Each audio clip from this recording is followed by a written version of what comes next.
Hello guys, welcome back to our YouTube channel अपना class. दोस्तों, आज के इस वीडियो में आपको हम बताने वाले हैं रोशन सर के द्वारा जो बिहार कर्मचारी चयन आयोग के प्रैक्टिस बुक लॉन्च किया गया है उसका डिस्कशन, यानी कि डिस्कशन जो है प्रैक्टिस सेट 2 करा दिए थे और तीसरा आज कराने वाले। तो 3 के जो है 75 तक हम क्लियर कर दिए थे। उसके बाद आज 76 नंबर क्वेश्चन से हम डिस्कशन करने वाले। तो चलिए यहाँ पे हम स्टार्ट कर रहे हैं। ठीक है, कुल 15 सेट है तो तीसरा आज क्लियर हो जाएगा। देखिए यहाँ पे मॉडल प्रैक्टिस सेट 3 है। ठीक है, तो 3 के जो है 75 वो क्लियर हो गया था। 75 के बाद आज 76 नंबर से स्टार्ट करेंगे। ठीक है, तो देखिए यहाँ पे 76 में दिया गया है। इसको थोड़ा सा जूम कर लेते हैं ताकि आपको क्लियर दिखाई दे। ठीक है, 76 में दिया गया है कि अंग्रेजी सरकार द्वारा किस वर्ष सूती वस्त्रों पर आयात कर को हटा लिया गया। तो आपका करेक्ट आंसर हो जाएगा यहाँ पे 1882। यहाँ पे करेक्ट आंसर हो जाएगा। ठीक है, तो 1882 यहाँ पे करेक्ट आंसर हो जाएगा, आपको ध्यान में रखना है। उसका नेक्स्ट है, एक पासे की 3 स्थितियों के दी गई है, एक के विपरीत कौन सा अंक आएगा। तो एक के विपरीत आपको 6 आएगा, तो ये आपका करेक्ट आंसर हो जाएगा। ठीक है, इसको ध्यान में रखना है। उसके बाद नेक्स्ट है मैथ के क्वेश्चन है। तो मैथ के क्वेश्चन इसका करेक्ट आंसर आपको बता दे रहे हैं। आपका करेक्ट आंसर हो जाएगा ऑप्शन नंबर सी, 10 हो जाएगा यहाँ पे करेक्ट आंसर। उसके बाद देखिए नेक्स्ट क्वेश्चन है, ये जो है 79, इसका करेक्ट आंसर आपको हम बता दे रहे हैं। 79 का करेक्ट आंसर हो जाएगा ऑप्शन नंबर ए, 3 किलोमीटर, ये आपका करेक्ट आंसर हो जाएगा। उसके बाद देखिए 80 में है, ये जो है ऐसा आकृति कौन सा डायरेक्शन में मिलेगा। ऑप्शन आपको हम बताते हैं, उसमें से करेक्ट आंसर चुनना है। ठीक है, तो आपका यहाँ पे 80 का दिखा देते हैं पहले फिगर। देखिए यहाँ पे फिगर है, चारों में से कौन सी आकृति यहाँ मिलेगा। तो आपका करेक्ट आंसर जो हो जाएगा ऑप्शन नंबर बी हो जाएगा। ठीक है, तो बी यहाँ पे आपका करेक्ट आंसर हो जाएगा। वो जो फिगर आप देखे थे इसी में मौजूद है, तो ये आपका करेक्ट आंसर हो जाएगा। ठीक है, उसका चलिए नेक्स्ट क्वेश्चन है, बियर तथा बुल शब्दों का प्रयोग किस क्षेत्र में होता है। बियर तथा बुल शब्दों का प्रयोग जो होता है शेयर बाजार में होता है, तो ये आपका करेक्ट आंसर हो जाएगा शेयर बाजार। ठीक है, उसका नेक्स्ट क्वेश्चन है, यहाँ पर फिर देखिए ये फिगर जो है ये कौन सी आकृति में मौजूद है, तो ये आपको बताना है। तो यहाँ पे आपको जो बताना है, तो ये आपका करेक्ट आंसर क्या हो जाएगा, तो आपका ऑप्शन नंबर सी हो जाएगा। ठीक है, ये आपका करेक्ट आंसर, ये जो फिगर है ये फिगर इसमें मौजूद है। ठीक है, तो ये आपको करेक्ट आंसर हो जाएगा। उसके बाद देखिए 83 नंबर है, निम्नलिखित में से कौन सा अनिवार्य अमीनो अम्ल का उदाहरण है। अनिवार्य अमीनो अम्ल का उदाहरण है, तो आपको करेक्ट आंसर हो जाएगा यहाँ पे ऑप्शन नंबर डी, ग्लूटामीन यहाँ पे आपका करेक्ट आंसर हो जाएगा। ठीक है, उसके बाद चलिए नेक्स्ट क्वेश्चन को देख लेते हैं। 84 नंबर जो है, मस्तिष्क एक कड़ी ताला द्वारा ढका होता है, जिसे क्या कहते हैं। तो जिसे क्या कहते हैं, तो उसको कहते हैं ड्यूट्रामेटर आपका यहाँ पे करेक्ट आंसर हो जाएगा। जो मस्तिष्क होता है वो जो ढका होता है जिस आवरण से, उसको ड्यूट्रामेट्रा कहते हैं। ठीक है, तो ये आपको करेक्ट आंसर हो जाएगा। उसके बाद 85 नंबर जो है बोर्ड मास का है। तो इसमें दिया गया है कि जो कौन सी 2 संख्या को चेंज करे ताकि आपका करेक्ट आंसर यहाँ पे 48 हो जाए। ठीक है, तो आपका करेक्ट आंसर जो हो जाएगा ऑप्शन नंबर सी हो जाएगा। 4 और 12 को चेंज करिएगा तो आपका करेक्ट आंसर यहाँ पे 48 आ जाएगा। यानी कि ये वाला 4 और ये 12 को चेंज कर दीजिएगा, यानी कि 4 यहाँ चलाएगा, 12 यहाँ चलाएगा। उसके बाद आपका करेक्ट आंसर आपको मिल जाएगा। ठीक है, उसके बाद नेक्स्ट क्वेश्चन है, राजराजेश्वर मंदिर कहाँ स्थित है। राजराजेश्वर मंदिर कहाँ स्थित है, तो आपका करेक्ट आंसर हो जाएगा तंजावुर यहाँ पे करेक्ट आंसर हो जाएगा। ठीक है, उसके बाद चलिए नेक्स्ट क्वेश्चन है, दिए गए 4 समीकरणों में से पहले तीन एक निश्चित प्रणाली के आधार पर हल किए जाते हैं, उसी आधार पर अनसुलझे चौथे समीकरण का सही उत्तर ज्ञात करें। तो आपका करेक्ट आंसर जो हो जाएगा यहाँ पे इस क्या भराएगा वो आपको बताना है। ठीक है, तो आपका करेक्ट आंसर हो जाएगा ऑप्शन नंबर बी, 331 यहाँ पे आपको करेक्ट आंसर हो जाएगा। ठीक है, चलिए उसके बाद नेक्स्ट क्वेश्चन को देख लेते हैं। 88 नंबर है, राज्यसभा के सेवानिवृत्ति होने वाले सदस्यों के संबंध में निम्न में से कौन सा कथन सत्य है। तो कौन सा कथन जो है सत्य है, तो आपको करेक्ट आंसर हो जाएगा ऑप्शन नंबर डी, उनका कितनी भी बार पुनः मनोनयन हो सकता है, ये आपका करेक्ट आंसर हो जाएगा। ठीक है, उसके बाद चलिए नेक्स्ट क्वेश्चन को देख लेते हैं। 89 नंबर है, अंग्रेजी वर्णमाला क्रम में स्थिति के आधार पर निम्नलिखित में से 3 अक्षर समूह किसी न किसी प्रकार से समान है, एगो भिन्न है, उसको आपको चुनना है। ठीक है, तो 89 का करेक्ट आंसर जो हो जाएगा ऑप्शन नंबर सी हो जाएगा, ये आपको करेक्ट आंसर हो जाएगा। उसका नेक्स्ट है टाइम एंड वर्क से अनिल अनिल और सुमन मिलकर किसी काम को 12 दिन में कर सकते हैं, जिससे अनिल अकेला 20 दिन में कर सकता है, तो अकेला सुमन जो है उस काम को कितने समय में पूरा कर सकता है वो आपको बताना है। तो आपका करेक्ट आंसर जो हो जाएगा ऑप्शन नंबर बी यहाँ पे हो जाएगा 30 दिन, ये आपका करेक्ट आंसर हो जाएगा। ठीक है, चलिए नेक्स्ट क्वेश्चन बताते हैं। यहाँ पे पाइप एंड टंकी से, तो इसका करेक्ट आंसर जो हो जाएगा आपका ऑप्शन नंबर ए हो जाएगा, 8 घंटे यहाँ पे करेक्ट आंसर हो जाएगा।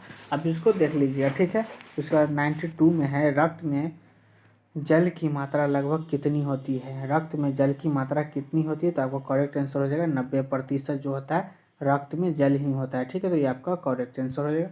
उसका 93 नंबर ट्रैफिक पुलिस कहते हैं किसको, यानी कि ट्रैफिक पुलिस ये वाला पुलिस नहीं, यानी कि हमारे बॉडी को जो रक्षा करता है उसे ट्रैफिक पुलिस के नाम से जो है कौन सी चीज़ रक्षा करता है, तो आप करेक्ट आंसर है गोल्जी का।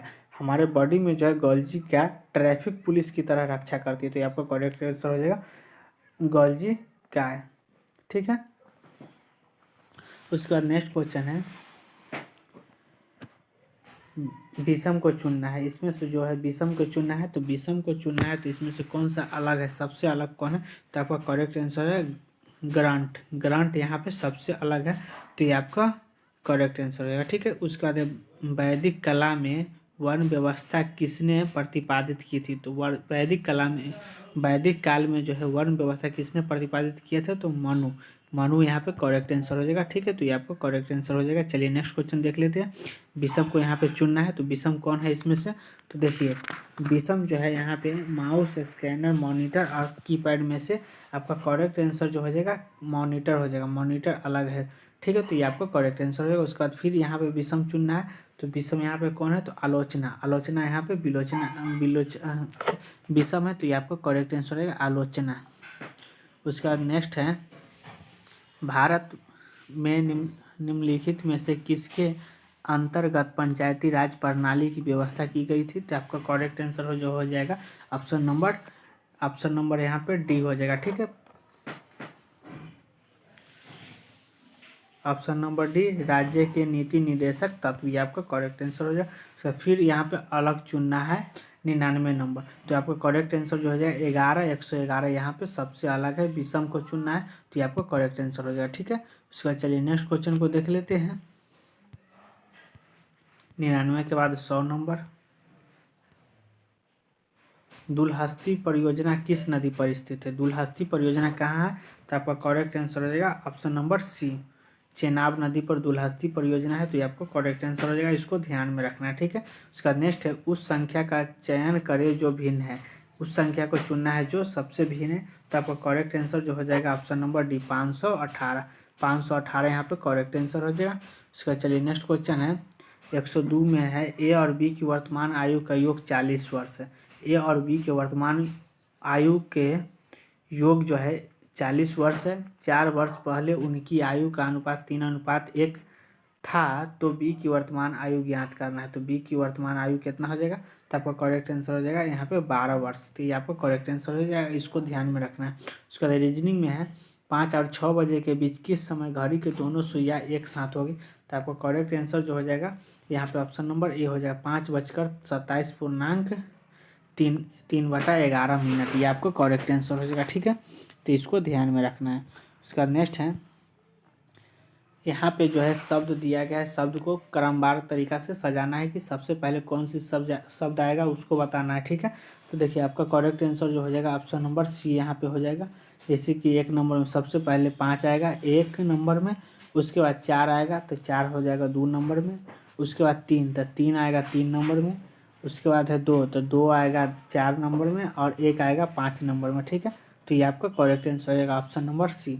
उसका नेक्स्ट है 1941 ईस्वी में द्वितीय विश्व युद्ध के दौरान किन घटनाओं के कारण जर्मन और उसके साथी राष्ट्रों की हार हुई, यानी कि किन घटना के कारण जो है द्वितीय विश्व युद्ध में जर्मनी और उसके साथी राष्ट्रों की हार हुई, तो आपको यहाँ पे 4 ऑप्शन दिया गया है, जैसे कि हिरोशिमा पर एटम आक्रमण के कारण, या जर्मनी का रूस पर आक्रमण, इटली की हार, और जापान का पर्ल हार्बर पर आक्रमण। तो आपका करेक्ट आंसर जो हो जाएगा ऑप्शन नंबर सी, यानी कि जर्मनी का रूस पर आक्रमण के कारण और जापान का पर्ल हार्बर पर आक्रमण के कारण। तो ये आपका correct answer option number C हो जाए। ठीक है, उसका नेक्स्ट है, उस विकल्प का चयन करें जो दिए गए शब्दों के क्रम प्रतिनिधिता जैसी करता है। जैसे कि अब वही 4 नंबर को देखे थे कि सबसे पहले कौन आएगा, इसको सजाना है। ठीक है, तो आपका करेक्ट आंसर जो हो जाएगा यहाँ पे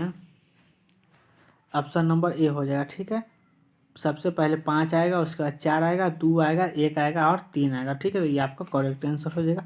उसका नेक्स्ट है, यहाँ पे सूची 1 को सूची 2 से सुमेलित करना है, कि यानी कि वैज्ञानिक नाम दिया गया है। तो मनुष्य के वैज्ञानिक नाम क्या होता है, तो मनुष्य का वैज्ञानिक नाम होमो सेपियंस होता है। तो 1 के 4, 1 के 4 यहाँ पे है, तो ये यही होना चाहिए। ठीक है, उसके बाद बाघ के वैज्ञानिक नाम जो होता है पैंथेरा ट्राइगिस होता है। उसका मोर के वैज्ञानिक नाम पावो क्रिस्टोफ होता है। 3 के 1 यही है इसका करेक्ट आंसर।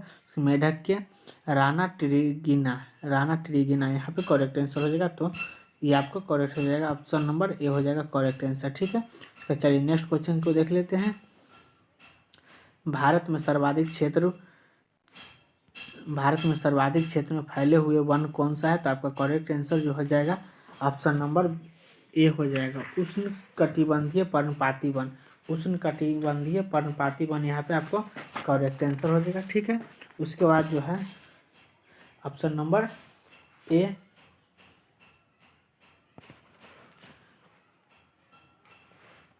उसके बाद है उस विकल्प का चयन कीजिए जो दिए गए शब्दों के तार्किक और अर्थपूर्ण क्रम विन्यास में दर्शाता है। तो यहाँ पे आपका करेक्ट आंसर जो हो जाएगा वो हो जाएगा आपका ऑप्शन नंबर ए, यानी कि सबसे पहले 5 आएगा, उसका 3 आएगा 2 नंबर में, 3 नंबर में 1 आएगा 3 नंबर, उसका 4 नंबर में 2 4 नंबर, और ये 5 नंबर। ठीक है, तो ये आपका करेक्ट आंसर हो जाएगा ऑप्शन नंबर ए।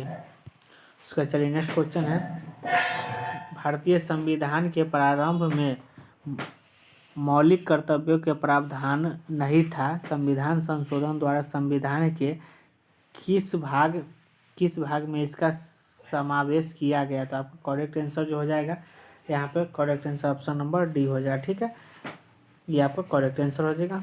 उसके बाद नेक्स्ट क्वेश्चन है, उस विकल्प का चयन करें जो निम्नलिखित शब्दों की व्यवस्था को तार्किक और सार्थक क्रम में दर्शाता है। तो आपका करेक्ट आंसर जो हो जाएगा 111 के ऑप्शन नंबर डी हो जाएगा। ठीक है, ऑप्शन नंबर डी आपका करेक्ट आंसर हो जाएगा। इसमें दिया गया है सबसे पहले 2 होगा, तो 1 नंबर में जो है 2 होगा, उसका 2 नंबर में 1 होगा 2 नंबर, उसका 3 नंबर में 3, 4 नंबर में 4 और 5 नंबर में 5। ठीक है, इस प्रकार से आपको सजाना है, तो ये आपको करेक्ट आंसर हो जाएगा। उसका नेक्स्ट क्वेश्चन है, ब्रिटिश सम्राट के अधीन नियुक्त भारत का प्रथम वायसराय कौन था। ब्रिटिश सम्राट के अधीन नियुक्त भारत के प्रथम वायसराय कौन था। तो आपको correct answer option number D हो जाएगा लॉर्ड कैनिंग आपका करेक्ट आंसर हो जाएगा। ठीक है, उसका नेक्स्ट क्वेश्चन को देखते हैं, दिए गए प्रश्न में से लुप्त संख्या ज्ञात करें। यहाँ पे लुप्त संख्या यहाँ पे क्या भराएगा वो आपको बताना है। ठीक है, तो यहाँ पे करेक्ट आंसर हो जाएगा आपको 120 यहाँ पे करेक्ट आंसर हो जाएगा। रीजनिंग है, आप लोग इसको देख लीजिएगा। नेक्स्ट क्वेश्चन, हमारे सौर मंडल में निम्नलिखित में से किस ग्रह के पास एक भी चंद्रमा नहीं है। चंद्रमा नहीं है, तो आपका करेक्ट आंसर जो हो जाएगा ऑप्शन नंबर बी। यहाँ पे बुध के पास एक भी चंद्रमा मतलब उपग्रह नहीं है, तो आपका करेक्ट आंसर हो जाएगा ऑप्शन नंबर बी, बुध। उसके बाद नेक्स्ट क्वेश्चन है, दिए गए प्रश्न में लुप्त संख्या ज्ञात करें। लुप्त संख्या जो है यहाँ पे क्या भराएगा वो आपको बताना है, तो आपका करेक्ट आंसर जो हो जाएगा ऑप्शन नंबर बी हो जाएगा 41 आपका यहाँ पे करेक्ट आंसर हो जाएगा। ठीक है, अब यहाँ पे दिया गया है निम्नलिखित समीकरण का मूल संख्या ज्ञात करें। तो मूल संख्या ज्ञात करना है, तो यहाँ पे आपको करेक्ट आंसर बताना है। तो चलिए इसको 116 के यहाँ पे करेक्ट आंसर हो जाएगा ऑप्शन नंबर सी। ये जो है ये आपको करेक्ट आंसर हो जाएगा, ठीक है। उसके बाद चलिए नेक्स्ट क्वेश्चन को देख लेते हैं। नेक्स्ट क्वेश्चन है आपको गुणनफल, इसको जो है इकाई अंक क्या होगा वो आपको बताना है। तो देखिए इकाई अंक जहाँ पे आपको चुनना रहे तो वहाँ पे सबसे पहले इकाइयाँ के गुना करिए। देखिए 3 में 7 से गुना करिएगा, 7 3 21, एक आगे 1 में 8 से गुना करिएगा तो 8, और 8 में 4 से 8 चौक 32 यानी कि 2 आएगा, ठीक है। तो आपका करेक्ट आंसर हो जाएगा ऑप्शन नंबर ए, ठीक है। तो आपका करेक्ट आंसर हो जाएगा। उसके बाद नेक्स्ट है वे लोग जो मक्के को मुख्य अनाज में लेते हैं उन्हें किस प्रकार का रोग हो जाता है। तो उसे जो है किस प्रकार का रोग होता है, तो आपको करेक्ट आंसर पोलाग्रा। जो लोग जो है मक्का को मुख्य अनाज के रूप में लेता है यानी कि लगातार मक्का ये खाता है, मक्के ही खाता है, तो उसको जो है पोलेग्रा रोग हो जाता है। तो ये आपका करेक्ट आंसर हो जाएगा। उसके बाद नेक्स्ट है कुट्टू का आटा प्राप्त होता है। कुट्टू का आटा किससे प्राप्त होता है, तो आपका करेक्ट आंसर जो हो जाएगा ऑप्शन नंबर सी यानी कि फैग्रोपाइरम आपका करेक्ट आंसर हो जाएगा। उसका नेक्स्ट है 120 में दिए गए विकल्प में से लुप्त संख्या के स्थान पर कौन सा आएगा। तो 120 के यहाँ पे जो दिया गया है वाट के स्थान पर क्या आएगा, तो वाट के स्थान पर जो है ऑप्शन नंबर डी यानी कि 68 आएगा। तो ये आपका करेक्ट आंसर हो जाएगा। उसका नेक्स्ट क्वेश्चन है मैं समाजवादी और गणतंत्रवादी हूँ, यह कांग्रेस के एक अधिक में अपने अध्यक्षीय भाषण में किसने कहा। तो ये किसने कहा था, मैं समाजवादी और गणतंत्रवादी हूँ। तो ये आपका करेक्ट आंसर हो जाएगा ऑप्शन नंबर ए यानी कि जवाहरलाल नेहरू ने कहा था। तो ये आपका करेक्ट आंसर हो जाएगा। उसके बाद है दिए गए प्रश्न में से लुप्त संख्या ज्ञात कर। यहाँ पे जो लुप्त संख्या यहाँ पे क्या आएगा वो आपको ज्ञात करना है, ठीक है। तो ये आपको करेक्ट आंसर जो हो जाएगा ऑप्शन नंबर डी हो जाएगा। 102 आपका करेक्ट आंसर हो जाएगा, ठीक है। तो इसको ध्यान में रखिएगा। उसका नेक्स्ट क्वेश्चन है जो दिया गया है y का योग ज्ञात करना है, ठीक है। इधर तो क्वेश्चन कटा हुआ है, आपका करेक्ट आंसर क्या होगा आप बता देते हैं। ऑप्शन नंबर बी हो जाएगा, 5 आपका करेक्ट आंसर हो जाएगा। उसका 124 भी मैथ है तो इसको आप बता देते हैं ऑप्शन नंबर बी यानी कि एक आपका करेक्ट आंसर हो जाएगा। उसका नेक्स्ट क्वेश्चन है मंदारा पहाड़ी बिहार के किस जिले में है। मंदारा पहाड़ी जो बिहार के किस जिले में है, तो आपका करेक्ट आंसर हो जाएगा option number B option number D हो जाएगा बांका आपका करेक्ट आंसर हो जाएगा। उसका नेक्स्ट है यहाँ पे जो लुप्त संख्या इसके स्थान पर कौन सी संख्या आएगा तो वो बताना है। तो आपका करेक्ट आंसर हो जाएगा यहाँ पे ऑप्शन नंबर सी 45 यहाँ पे आएगा, 45 आपका करेक्ट आंसर हो जाएगा, ठीक है। उसका चलिए नेक्स्ट क्वेश्चन को देख लेते हैं। 127 में है दिए गए प्रश्न में से लुप्त संख्या क्या होगा। तो यहाँ पे लुप्त जो है यहाँ पे क्या भराएगा वो आपको बताना है। तो 127 के correct answer option number D यानी कि 3 हो जाएगा, 3 आपका करेक्ट आंसर हो जाएगा। उसका नेक्स्ट क्वेश्चन भारत में वरीयता का सही क्रम चुनें। वरीयता यानी कि सबसे पहले कौन होता है पोस्ट, उसके बाद कौन होता है, उसके बाद कौन होता है वो आपको बताना था। आपको करेक्ट आंसर जो हो जाएगा ऑप्शन नंबर सी सबसे पहले राष्ट्रपति होता है, उसके बाद उपराष्ट्रपति, उसके बाद फिर प्रधानमंत्री, उसके बाद राज्यों के राज्यपाल, उसके बाद भूतपूर्व राष्ट्रपति, ऐसे होता है क्रम। ये आपका करेक्ट आंसर हो जाएगा ऑप्शन नंबर सी, ठीक है। उसके बाद नेक्स्ट है 129 में 179.23 घन मीटर आयतन वाले गोले का व्यास कितना होगा वो आपको बताना है। तो आपका correct answer option number B हो जाएगा 7 मीटर, ये आपका करेक्ट आंसर हो जाएगा।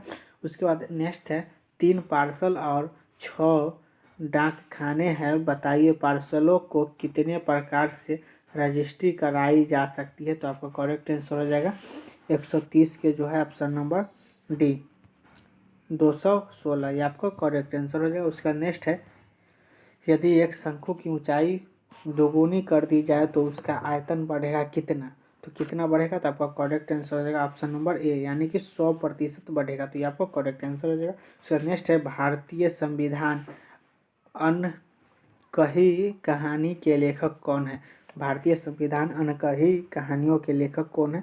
तो आपका करेक्ट आंसर जो हो जाएगा इसका ऑप्शन 132 का करेक्ट आंसर आपको ऑप्शन नंबर सी हो जाएगा, ठीक है। यानी कि राम बहादुर राय आपका करेक्ट आंसर हो जाएगा। ठीक है, इसको ध्यान में रखिएगा। उसके बाद नेक्स्ट है, निम्नलिखित में से किस देश की मुद्रा का नाम पेसो है? किस देश की मुद्रा का नाम पेसो है? तो आपका करेक्ट आंसर जो हो जाएगा ऑप्शन नंबर बी, अर्जेंटीना के मुद्रा के नाम पेसो है, तो अर्जेंटीना आपका करेक्ट आंसर हो जाएगा। उसका नेक्स्ट क्वेश्चन है, फुटबॉल की गेंद का वजन लगभग कितने ग्राम का होता है? फुटबॉल की गेंद का वजन लगभग कितने ग्राम का होता है? तो आपका करेक्ट आंसर हो जाएगा ऑप्शन नंबर ए, 450 ग्राम यहाँ पे करेक्ट आंसर हो जाएगा। उसका नेक्स्ट है 135 में इनमें से कौन सी भाषा संयुक्त राष्ट्र द्वारा मान्यता प्राप्त नहीं है? तो कौन सी भाषा नहीं है? तो आपका करेक्ट आंसर हो जाएगा ऑप्शन नंबर ए, जर्मनी आपका करेक्ट आंसर हो जाएगा। उसका नेक्स्ट है, भारत के राष्ट्रीय पक्षी का नाम बताइए। भारत का राष्ट्रीय पक्षी का नाम बताइए। तो ये तो सभी बता सकते हैं, भारत के राष्ट्रीय पक्षी जो है मोर है, तो ये आपका करेक्ट आंसर हो जाएगा मोर। उसका नेक्स्ट है 137 नंबर, निम्नलिखित में से किस राज्य को 2019 में केंद्र शासित प्रदेश का दर्जा मिला है? तो किससे मिला है? तो आपका करेक्ट आंसर आ जाएगा option number C, Jammu Kashmir. ठीक है, इसको जो है 2019 में केंद्र शासित प्रदेश का दर्जा मिला है, तो ये आपका करेक्ट आंसर हो जाएगा। उसका नेक्स्ट क्वेश्चन है, लेनिन का उत्तराधिकारी कौन था? लेनिन का उत्तराधिकारी कौन था? तो आपका करेक्ट आंसर जो हो जाएगा option number C, Stalin. Lenin का उत्तराधिकारी जो बना वो स्टालिन आपका करेक्ट आंसर हो जाएगा। ठीक है, 138 के बाद 139 नंबर चलिए देख लेते हैं। यहाँ पे सुभाष चंद्र बोस अंतर्राष्ट्रीय हवाई अड्डा कहाँ है? सुभाष चंद्र बोस अंतर्राष्ट्रीय हवाई अड्डा कहाँ है? तो ये कलकत्ता में है, तो कलकत्ता आपका करेक्ट आंसर हो जाएगा ऑप्शन नंबर डी। ठीक है, ये आपका करेक्ट आंसर हो जाएगा। उसका नेक्स्ट है, 26 नवंबर को जाना जाता है किस दिवस के रूप में? तो 26 नवंबर को जो जाना जाता है उसको राष्ट्रीय विधि दिवस के रूप में जाना जाता है। 26 नवंबर को जाना जाता है राष्ट्रीय विधि दिवस के रूप में, तो आपका करेक्ट आंसर ऑप्शन नंबर ये हो जाएगा। उसका दुनिया का सबसे ऊंचा रेलवे पुल किस नदी पर बनाया गया है? तो आपका करेक्ट आंसर हो जाएगा चेनाब, यानी कि चिनाब नदी पर बनाया गया था, तो ये आपका करेक्ट आंसर, दुनिया का सबसे ऊंचा रेलवे पुल चिनाब नदी पर है। उसका 142 में है, ये थोड़ा इधर क्वेश्चन जो है कट रहा है, इसका करेक्ट आंसर आपको हम बता दे रहे हैं। ठीक है, तो इसका करेक्ट आंसर जो हो जाएगा अनुच्छेद 19 और 21, ये आपका करेक्ट आंसर हो जाएगा ऑप्शन नंबर बी। उसके बाद चलिए नेक्स्ट क्वेश्चन है, जुलाई 2023 में जारी होने वाली पासपोर्ट इंडेक्स 2023 में भारत का स्थान क्या है? तो आपका करेक्ट आंसर हो जाएगा ऑप्शन नंबर ए, 80वां है। भारत का स्थान जो है 80वां है। उसका नेक्स्ट है, India's struggle for independence Gandhian era पुस्तक के लेखक कौन है? तो आपका करेक्ट आंसर जो हो जाएगा 144 का ऑप्शन नंबर बी हो जाएगा, बी रामा सुब्रमण्यम। बी रामा सुब्रमण्यम आपका करेक्ट आंसर हो जाएगा। ठीक है, इसका नेक्स्ट क्वेश्चन आपको है 145 नंबर की न्यू डेवलपमेंट बैंक के नए अध्यक्ष कौन बने हैं? न्यू डेवलपमेंट बैंक के नए अध्यक्ष कौन बने हैं? तो आपका करेक्ट आंसर हो जाएगा सुगु आवासकावा, यह बना है, तो ये आपका करेक्ट आंसर हो जाएगा। उसका नेक्स्ट है 146 नंबर, HNN2 इन्फ्लुएंजा वायरस से भारत में पहली मौत किस राज्य में हुई? ठीक है, इधर राज्य होगा, क्वेश्चन कट रहा है, तो कौन से राज्य में हुआ था? तो आपका करेक्ट आंसर हो जाएगा ऑप्शन नंबर बी, कर्नाटक में हुआ था, तो ये आपका करेक्ट आंसर हो जाएगा। ठीक है, उसके बाद 147 में है, ऑस्कर अवार्ड 2023 में बेस्ट एक्ट्रेस का अवार्ड किस अभिनेता ने जीता? तो आपका करेक्ट आंसर हो जाएगा ऑप्शन नंबर डी, मिशेल योह आपका करेक्ट आंसर हो जाएगा। उसके बाद है, वंदे भारत एक्सप्रेस का संचालन करने वाला पहली महिला पायलट कौन है? तो वंदे भारत को जो सबसे पहले चलाया था, कौन चलाया था? तो आपका करेक्ट आंसर सुरेखा यादव। और यही सुरेखा यादव जो है वंदे भारत ही नहीं, ये जो भारत की प्रथम ट्रेन चालक महिला भी बनी, ये भी सुरेखा यादव ही बनी, तो यही एक करेक्ट आंसर हो जाएगा। और यही महिला जो है प्रथम वंदे भारत एक्सप्रेस भी चलाई। ठीक है, प्रथम ट्रेन चलाई सुरेखा यादव और प्रथम वंदे भारत एक्सप्रेस भी चलाई सुरेखा यादव, तो ये आपका करेक्ट आंसर हो जाएगा। ठीक है, उसके बाद नेक्स्ट है, युद्धपोत महेंद्रगिरी 1 सितंबर 2023 को लॉन्च किया गया। भारतीय नौसेना के प्रोजेक्ट S-17A के तहत इधर क्वेश्चन कट रहा है, आपको करेक्ट आंसर बता देते हैं। ऑप्शन नंबर बी आपका करेक्ट आंसर हो जाएगा, 7वां है। ठीक है, उसके बाद चलिए नेक्स्ट क्वेश्चन है और पूरा जो है सेट हो जाएगा कंप्लीट से प्रैक्टिस सेट के तीसरा क्या लास्ट क्वेश्चन है यहाँ पे। कैबिनेट की नियुक्ति समिति ने रेलवे बोर्ड की पहली महिला और CEO के रूप में किसे नियुक्त किया? तो आपको करेक्ट आंसर हो जाएगा option number C, Jaya Verma Sinha को किया। तो ये आपका करेक्ट आंसर हो जाएगा। और 3 जो है प्रैक्टिस सेट नंबर 3 जो है आपको क्लियर हो गया। कल जो है सेट नंबर 4 स्टार्ट करेंगे। तो उम्मीद करता हूँ कि आपको समझ में आया होगा। अगर वीडियो अच्छा लग रहा है तो लाइक शेयर सब्सक्राइब जरूर करिए। फिर मिलते हैं नेक्स्ट वीडियो में, तब तक के लिए धन्यवाद।